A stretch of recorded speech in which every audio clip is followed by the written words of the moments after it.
patrimoine syrien est probablement l'un des plus riches au monde, puisque au moins dans ces manifestations archéologiques les plus évidentes, on remonte au IIIe millénaire au moins, et c'est dans ce que l'on appelle souvent le croissant fertile que les premières villes naissent. C'est aussi là qu'une part de l'écriture va naître. La Syrie, c'est aussi des vestiges qui sont liés à l'Empire romain, et donc là aussi des vestiges d'une très très grande importance, et j'en arrive à Palmyre. Palmyre est une ville qui se structure, je dirais, globalement à l'époque hellénistique, surtout au 1er siècle avant Jésus-Christ, et qui va avoir une vie très active, au moins jusqu'au 3e, 4e siècle. Elle poursuivra ensuite, mais de manière moins dynamique. Qu'est-ce que Palmyre lègue? Palmyre léguait des monuments qui n'avaient pas besoin d'être reconstitués pour évoquer quelque chose aux visiteurs. Vous vous promeniez dans la ville de Palmyre, à peu près, toute proportion gardée, comme vous vous promenez à Bruxelles, avec des bâtiments très très bien conservés, avec une représentation que vous pouviez vous faire de la ville et de l'architecture. Ça, c'est un sentiment esthétique que nous n'aurons plus jamais. Vous ne pourrez plus jamais circuler avec des bâtiments qui ont 3, 4, 10 mètres parfois de hauteur et qui vous donnent ce sentiment de circuler dans une ville du 1er siècle ou du 2e siècle de notre ère. Voilà, ça c'est fini. Bon.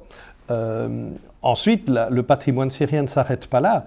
Le patrimoine syrien se poursuit après la conquête arabe et nous avons un certain nombre de citadelles et d'ouvrages d'art militaire, souvent, qui sont remarquables, des mosquées remarquables. Et ne jamais oublier qu'à Damas, la mosquée des Omeyyades, c'est la mère de toutes les mosquées. C'est sur ce plan-là qu'on va établir toutes les autres mosquées.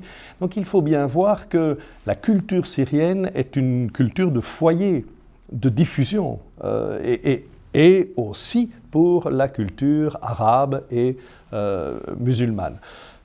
Quand on détruit, par exemple, la forteresse et la citadelle de Qalat al-Mawdi, qui fait partie d'Apamée, on détruit une citadelle des XIIIe, XIVe siècle qui est aussi magnifique. Quand on détruit le souk d'Alep, on détruit aussi un patrimoine médiéval qui est tout à fait remarquable. Je ne sais pas dans quel état sont ce qu'on appelle les villes mortes de Syrie du Nord, au nord d'Apamée, et qui sont un ensemble de villages qui commencent essentiellement au 2e siècle de notre ère, qui se développent très fort au 5e et 6e siècle de notre ère, et qui sont conservés. Là aussi, il ne manque que les toitures. C'est assez admirable, et le paysage étant assez désertique, vous pouvez voir, depuis un village, vous en voyez un autre. C'est-à-dire que là, vous ne vous représentez pas seulement l'atmosphère à l'intérieur d'un site, mais carrément tout un paysage. Il faut bien se rendre compte que le patrimoine syrien